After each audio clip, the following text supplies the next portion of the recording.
Good morning students. हम लोग बेटा थर्ड चैप्टर चुनाव और प्रतिनिधित्व वाले का आखिरी टॉपिक कर रहे हैं। ये फोर्थ वीडियो आप लोगों की और इसके बाद ये चैप्टर कंप्लीट हो जाएगा। ठीक है, इसमें आप लोगों को तो मेन दो टॉपिक मुझे कराने हैं। उसमें से एक टॉपिक है चुनाव सुधारों के सुझाव, क्योंकि हम लोगों ने इससे पिछले वाले वीडियो में पढ़ा था कि जो चुनाव हो रहे हैं भारत में उनमें बहुत सारी कमियां हैं। ठीक है, तो अब हम पढ़ेंगे कि हम उन कमियों को कैसे दूर कर सकते हैं। ठीक है, इसके अलावा आपकी राज्यसभा के चुनाव किस तरीके से करवाए जाते हैं, कौन सी प्रणाली को अपनाया जाता है और इसमें किस तरीके से चुना जाता है विभिन्न उम्मीदवारों को जो आप लोगों के विधायक से उठकर राज्यसभा के पद पर बनते हैं। ठीक है, तो चलिए बेटा हम लोग स्टार्ट करते हैं आप लोगों के पहले टॉपिक से, चुनाव सुधारों के सुझाव, जिसमें फर्स्ट है निष्पक्षता। निष्पक्षता का मीनिंग होता है बिल्कुल न्यूटन, ना तो किसी के बुरे का सोचना ना किसी के भले का सोचना, जो सही है वही करेक्ट है, वो निष्पक्षता होती है जिसमें किसी का पक्ष नहीं लिया जाता। ठीक है, तो ये हम लोग सुझाव देते हैं कि जो चुनाव है वो निष्पक्ष ढंग से होना चाहिए। किसी भी उम्मीदवार के लिए कुछ भी खास नहीं होना चाहिए। ठीक है, निष्पक्षता बेहद जरूरी है। हर तरीके की धांधलेबाजी से बचे रहना बेहद जरूरी है। ठीक है, इसके बाद बेटा सांप्रदायिकता की समाप्ति, क्योंकि जैसे ही चुनाव प्रचार शुरू होता है भारत की सबसे बड़ी कमी की धर्म को लेकर लोगों की जो भावनाएं हैं उनको उकसाने का काम शुरू हो जाता है, जो कि बेहद गलत बात है। ये सबसे बड़ी कमजोरी है बेटा भारत की, जिसमें जाति और धर्म जितना प्रभावी होना चाहिए उससे कहीं ज्यादा प्रभावी है, जो कि कहीं ना कहीं भारत के लिए नेगेटिविटी का काम करता है। ठीक है, खासकर चुनाव में तो स्पष्ट तौर पर नजर दिया जाता है। इसके बाद है बेटा नैतिकता। नैतिकता वही आप लोगों की जिसमें नैतिक धर्म का पालन किया जाए। गांधी जी के बारे में भी आपने सुना होगा, 10th क्लास में आपने पढ़ा था कि गांधी जी कहा करते थे कि राजनीति से धर्म को कभी अलग नहीं किया जा सकता। राजनीति से धर्म को अलग नहीं किया जा सकता। उसमें धर्म उनका हिंदू और मुस्लिम धर्म नहीं था, उनका धर्म नैतिक धर्म था, क्योंकि वो मानते थे कि अगर ढंग से राजनीति को चलाना है तो उसमें नैतिकता का भाव होना बेहद जरूरी है। ठीक है, क्योंकि बेटा जब हम लोग चुनाव के मैदान में होते हैं तो हमें किसी के भी ऊपर कीचड़ उछालने का कोई राइट नहीं मिल जाता। ठीक है, अगर कोई किसी के ऊपर कीचड़ उछालने का काम भी करता है तो हमारे हिसाब से उसकी सदस्यता को रद्द कर देना चाहिए, उसके नामांकन को रद्द कर देना चाहिए। ठीक है, इसके बाद बेटा राष्ट्रवाद की भावना, यानी जब भी इलेक्शन हो राष्ट्रवादी भावनाओं से लड़े जाए, ना कि अपने इलाके की भावनाओं से।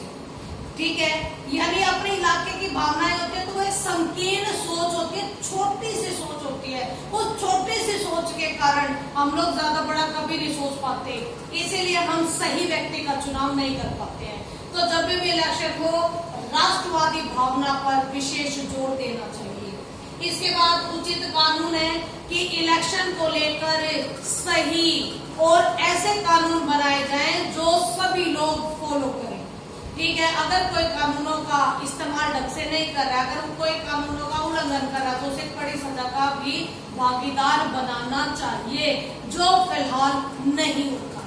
ठीक है, इसके बाद चुनाव का खर्च सरकार उठाए। बिल्कुल भाई, अगर चुनाव का खर्च सरकार उठा लेगी तो जो आम व्यक्ति हैं जिनमें बहुत सारी योग्यताएं हैं, देश को चलाने की हर एक क्षमता है जिसके अंदर, लेकिन उसके पास पैसा नहीं है, जिसके कारण वो कभी राजनीति की तरफ नहीं उठता है। ठीक है, तो सरकार को चाहिए कि सारा खर्च सरकार उठाए और इलेक्शन करवाए, ताकि आम लोग और जो योग्य लोग हैं उनको भी राजनीति में आने का मौका मिले और ये जो इतने सारे भ्रष्टाचार और धांधलियों से छुटकारा भी मिल जाएगा। ठीक है, इसके बाद बेटा शपथ पत्र भरवाए। इलेक्शन से पहले जब ये नामांकन पत्र भरने आए तो उससे पहले शपथ पत्र भी भरवाए कि हम अपने बारे में जो भी डिटेल दे रहे हैं वो 100% करेक्ट दे रहे हैं। अगर उसमें कुछ गलती मिले, अगर उसमें कुछ गड़बड़ी मिले तो मैं सजा का भागीदारी होऊंगा।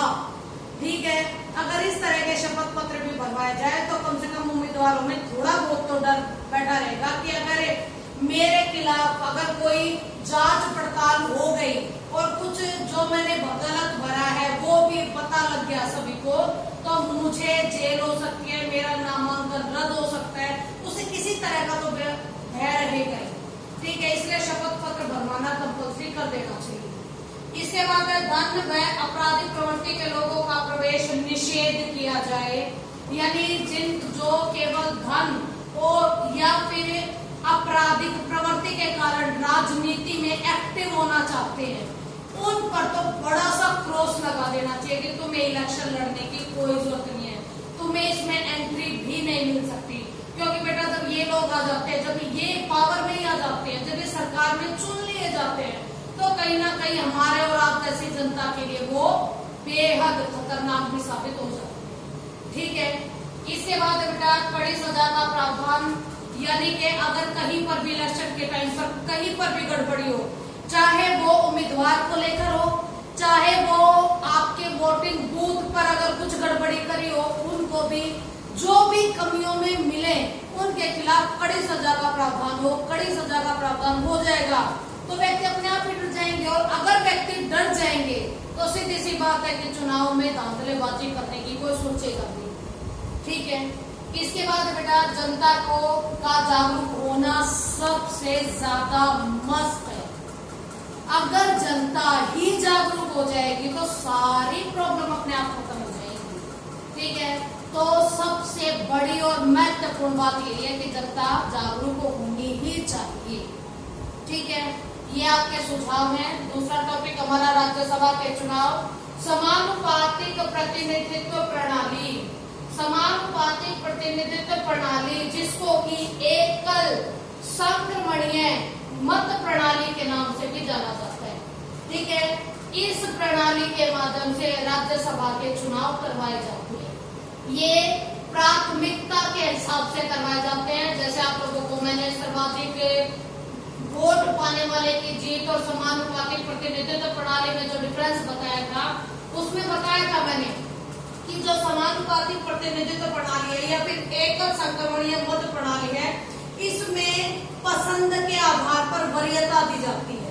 ठीक है, पसंद के आधार पर पहले पे इसे पसंद करता हूँ, दूसरे पे इसको पसंद करता हूँ, तीसरे पे इसको पसंद करता हूँ, इस तरीके से बैठेज डालकर इलेक्शन करवाया जाता है, जिसके लिए ये वाला आप लोगों का फार्मूला इस्तेमाल किया जाता है, जिसमें कुल मतदान अपोर में कुल विजयी उम्मीदवार प्लस में 1 और फिर आप लोगों का ब्रैकेट बंद होगा, उसको भी +1 से उसमें भी +1 कर देंगे। इसका मैं पूरा प्रॉपर एग्जांपल लेके बताती हूँ बेटा।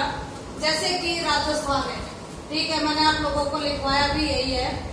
जैसे राजस्थान है, ठीक है, राजस्थान के एग्जांपल से हम लोग इसकी बात करेंगे कि कुल मतदाता मान लो वहां पर 200 है। ठीक है, कुल विजयी उम्मीदवार यानी हम लोगों को 4 व्यक्ति चुनने हैं, जो कि आप लोगों के जाएंगे राज्यसभा में। कुल विजयी उम्मीदवार +1, 4 + 1, इसके बाद ब्रैकेट बंद करके +1। ठीक है, अब इसको सोल्व करो। देखो 200/5, इसको अगर हम लोग काट देंगे, इसको काट देंगे तो ये आ जाएगा बेटा तुम्हारा 40। ठीक है, और इसको आगे अगर हम सॉल्व करेंगे तो 40 + 1 = 41। यानी कि जिस व्यक्ति को भी राज्यसभा का उम्मीदवार बनना है, राज्यसभा के लिए अपने आप का चुनाव करवाना है, तो उसको 41 वोट जरूर मिलने चाहिए। ठीक है, 4 बंदे चुने जाएंगे, चारों के चारों को 41 सीटें जरूर मिलनी चाहिए। 41 सीटें अगर हर व्यक्ति को चारों को मिल जाएंगी तो चारों के चारों राज्यसभा में पहुंच जाएंगे। ठीक है बेटा, अगर फिर भी आप लोगों को कुछ इसमें डाउट रहता है तो बेटा कमेंट करके मुझसे बात कर सकते हो, आप लोग पूछ सकते हो, आपको जहाँ से समझ में ना आए। ठीक है, चैप्टर यहाँ पर फिनिश हो जाता है। नेक्स्ट वीडियो में अब आपको मैं नया चैप्टर शुरू कराऊंगी। ठीक है, थैंक यू वेरी मच।